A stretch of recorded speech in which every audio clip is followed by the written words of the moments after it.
In the dim glow of a cluttered garage, under the harsh flicker of fluorescent lights, a young mother named Sarah crumpled to her knees, her body shaking with uncontrollable sobs. Tears streamed down her face as she watched her 7-year-old daughter, Emma, take her first hesitant step forward. The little girl's legs, once lifeless and bound to a wheelchair, now moved with a mechanical grace, supported by a makeshift contraption of gears, wires, and recycled parts. Standing beside them, wiping grease from his hands, was Jake, a rugged single-dad mechanic with calloused palms and a heart scarred by loss. He had done what the world's wealthiest doctors couldn't, given Emma the gift of mobility. But how did a man who fixed cars for a living outsmart the elite medical minds? Stick around, because this story of desperation, ingenuity, and unbreakable love will leave you in tears, and questioning everything you thought about miracles. Cliffhanger. But just as Emma's foot lifted for that second step, a sharp spark erupted from the device, and the room plunged into silence. Would this be the breakthrough, or another heartbreaking failure? Sarah Thompson had always been the picture of resilience. A single mom herself after her husband left when Emma was just a baby, she worked 2 jobs, days as a waitress at a dingy diner, nights as a freelance graphic designer, to keep food on the table and hope in her heart. Emma was her world, a bright-eyed girl with curly brown hair and a laugh that could light up the darkest room. But at age 3, tragedy struck. A rare neurological disorder, diagnosed as a form of spinal muscular atrophy variant, robbed Emma of her ability to walk. It started with wobbly legs during playtime, then progressed to full paralysis below the waist. Doctors said it was progressive, incurable. Manage her expectations, one specialist advised coldly. Sarah refused to accept that. She sold her car, cashed in her savings, and even started a crowdfunding page to consult the best minds money could buy. The journey began in the sterile halls of elite hospitals. First, there was Dr. Harlan Voss, a billionaire neurosurgeon whose waiting list spanned years and whose fees could bankrupt a small nation.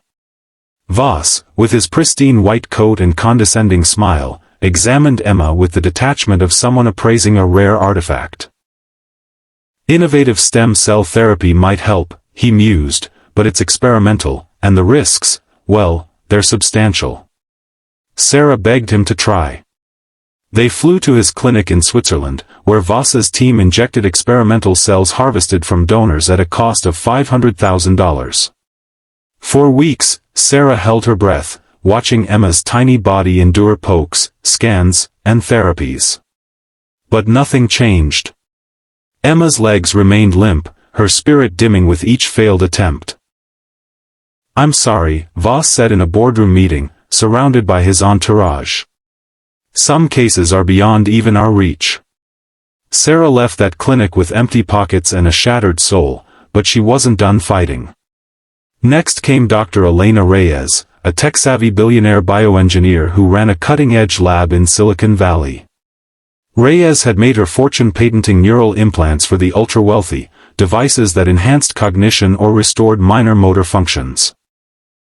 "We can interface her nerves with AI-driven prosthetics," Reyes promised, her eyes gleaming with entrepreneurial zeal. The procedure involved implanting microchips along Emma's spine, connected to a backpack-sized battery pack that would retrain her muscles. The price tag? Over $1 million, funded by loans Sarah could never repay and donations from strangers moved by Emma's story. The surgery was grueling. 8 hours under the knife, followed by months of rehab in a facility that felt more like a luxury spa than a hospital. Emma screamed through the pain, her small frame hooked up to machines that beeped incessantly. Sarah slept on a cot beside her bed, whispering stories of princesses who conquered dragons. At first, there were glimmers of hope. Emma twitched her toes during tests, and Reyes's team celebrated with champagne toasts. "This is revolutionary," Reyes declared in a press conference, using Emma's case to attract investors. But as weeks turned to months, the implants failed. Infections set in, the AI algorithms glitched, and Emma's body rejected the foreign tech. We pushed the boundaries, Reyes admitted in a sterile email, but biology has its limits. Sarah unplugged the devices herself, cradling Emma as they both cried. The mom who had dreamed of seeing her daughter run in the park now faced the cruel reality: even billionaires couldn't fix what was broken. Debts piled up, bill collectors called relentlessly, and Sarah's health began to falter under the stress. Emma, sensing her mother's despair, would pat Sarah's hand and say, "It's okay, Mommy. I can still dream about walking." That's when fate intervened in the most unlikely place. A small-town auto shop called Jake's Garage, on the outskirts of their Midwest hometown. Jake Harlan was a 38-year-old widower, raising his 10-year-old son, Tommy, alone after losing his wife to cancer 5 years earlier. Jake wasn't educated in fancy schools. He learned mechanics from his father, who ran the shop before him. His days were filled with oil changes, engine rebuilds, and teaching Tommy how to wield a wrench. But Jake had a secret passion: tinkering with inventions in his spare time. He'd built a custom wheelchair for a neighbor once, motorized with salvaged electric scooter parts. "Fixing things is what I do," he'd say with a modest shrug. Tommy, a quiet boy with his mother's eyes, helped out after school, dreaming of becoming an engineer one day. Sarah stumbled upon Jake's garage by accident. Her beat-up old van, the only vehicle she had left after selling everything else, broke down on a rainy afternoon while she was driving Emma to yet another routine checkup.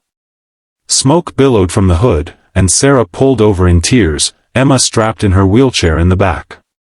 Jake, spotting them from his shop, jogged out with an umbrella. "Need a hand, ma'am?" he asked, his voice gruff but kind. Sarah explained her situation through sobs, and Jake towed the van for free, insisting it was no big deal. As he worked under the hood, Emma wheeled herself closer, fascinated by the tools. "What's that do?" she asked, pointing to a hydraulic lift. Jake knelt down to her level, explaining patiently, treating her like any curious kid, not a fragile patient. Over the next few days, as Jake fixed the van, waiving most of the fee because he saw the desperation in Sarah's eyes, he learned about Emma's condition. Sarah poured out her story. The failed treatments, the billionaire doctors who promised the moon but delivered dust. Jake listened, his own heart aching as he thought of his late wife, whose cancer had defied every expensive chemo session. "Doctors got all the degrees," he said quietly, "but sometimes, the fix ain't in a lab. It's in seeing the problem different." Tommy, overhearing, chimed in, "Dad built me a robot arm once for a school project. Maybe he can build something for Emma?" It was a child's innocent suggestion, but it sparked something in Jake. That night, after tucking Tommy in, Jake stayed up sketching ideas: a custom exoskeleton, powered by car parts and simple hydraulics, designed not to override Emma's body but to support and amplify what little strength she had left. Sarah was skeptical at first. "You're a mechanic, not a doctor," she said, echoing the doubts in her own mind. But with no other options and bills mounting, she agreed to let Jake try. The challenges began immediately. Jake's garage wasn't equipped for medical prototyping. He scavenged parts from junkyards, old shock absorbers for damping, electric window motors for movement, even bicycle chains for flexibility. He worked late nights, balancing his day job and fatherhood. Tommy helped, learning about circuits and welding, bonding with Emma during visits. The girl and boy became fast friends, sharing stories and laughs amid the grease and tools. But progress was slow. The first prototype was too heavy, Emma couldn't even lift her legs in it. "This ain't working," Jake muttered, frustration etching lines on his face. Cliffhanger: as they tested the second version, Emma's eyes lit up with excitement, but then her body seized, the device locking up mid-motion. Sarah's heart stopped. Was this amateur invention about to cause more harm than good? Undeterred, Jake refined the design. He studied online forums, using the shop's ancient computer poring over free medical papers and engineering hacks. He consulted a local physical therapist friend for advice on ergonomics, adapting the exoskeleton to fit Emma's small frame like a glove. The key challenge was power. It needed to be lightweight yet strong enough to assist without overwhelming her nerves. Jake innovated by incorporating adaptive sensors from salvaged car airbags, devices that detected pressure and adjusted support in real time. But money was tight. Jake dipped into his savings, meant for Tommy's college fund, and skipped meals to buy components. "Dad, why are you doing this?" Tommy asked one night, seeing the exhaustion in his father's eyes. "Because, kiddo," Jake replied, ruffling his hair, "sometimes fixing one person fixes a piece of you too." Sarah faced her own battles. Creditors threatened to repossess her home, and Emma's school questioned if she could keep up without better mobility. Friends and family urged Sarah to give up, to accept Emma's fate. "You're chasing miracles," her sister said over the phone. But Sarah saw the fire in Jake's eyes, the way he treated Emma like his own daughter. Late-night conversations in the garage turned personal. Jake shared stories of his wife's illness, how he'd felt helpless watching her fade. Sarah opened up about her abandonment, the loneliness of raising a disabled child alone.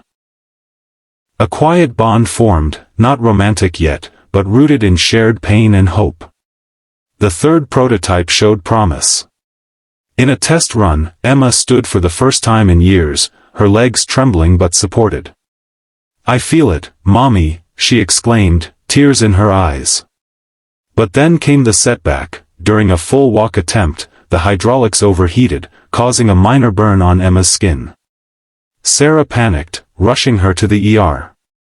"This is too dangerous," she cried to Jake later. "We have to stop." Jake, guilt-ridden, almost agreed. He stared at the failed device, questioning his hubris. Tommy, wise beyond his years, intervened. "Mom never gave up on us, Dad. Don't give up on them." Inspired, Jake made one final tweak, adding cooling fans from old computer parts and recalibrating the sensors for safety. Cliffhanger, on the day of the ultimate test, with Sarah holding her breath and Tommy cheering from the sidelines, Emma strapped in and pressed forward. One step, two. But then the power flickered, and she teetered on the edge of collapse. Could Jake's creation hold, or would it all come crashing down? The resolution came on a crisp autumn morning. Jake had perfected the exoskeleton, a sleek, backpack-integrated suit weighing just 15 pounds, powered by rechargeable batteries from electric tools. It didn't cure Emma, it amplified her remaining muscle signals, teaching her body to move again through repetitive assistance. As Emma took those first unaided steps, with the device guiding gently, Sarah's knees buckled. She collapsed in tears, not of sorrow, but overwhelming joy. "You did it," she whispered to Jake, hugging him tightly.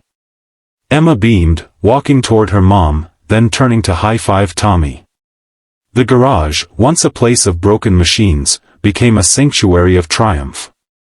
Word spread quickly.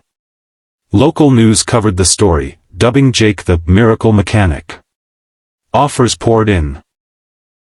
Investors wanted to patent his design, doctors sought collaborations.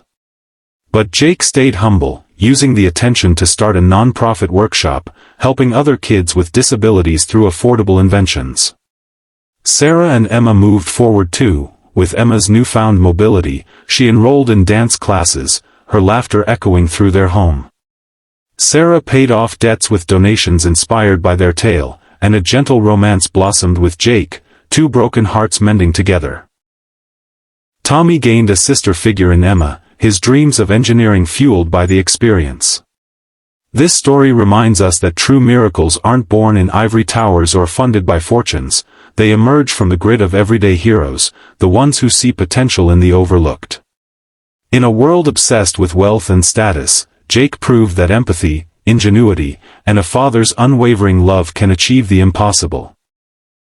If this tale touched your heart, hit that like button and subscribe for more inspiring stories that celebrate the underdogs who change lives. You never know when the next miracle might be just a garage away.